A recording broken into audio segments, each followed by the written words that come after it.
Many of the people that did this, violently storming the U.S. Capitol, terrorizing the people inside, say this was just the beginning. Social media posts suggesting in the coming days, as the presidential inauguration gets closer, there will be a repeat in Washington, D.C. and in state capitals across the country.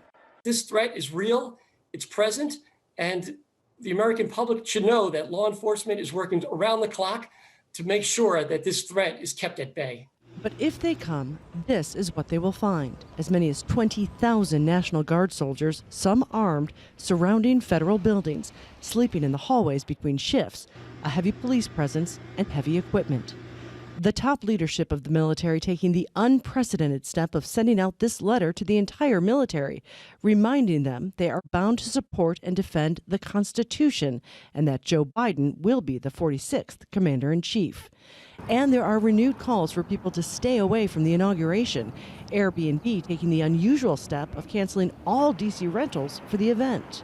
We have asked Americans not to come to the Washington, D.C. event, but instead to participate virtually. Inside the Capitol, members now asked to pass through metal detectors to enter the chamber, several Republicans refusing. Democrats are making serious allegations that some of their political opponents even colluded with the rioters. Those members of Congress who had groups coming through the Capitol that I saw on January 5th, a reconnaissance for the next day, those members of Congress that incited this violent crowd. The leader of one of the groups that was at the Capitol says he has been coordinating with at least 3 members of Congress, allegations they all deny.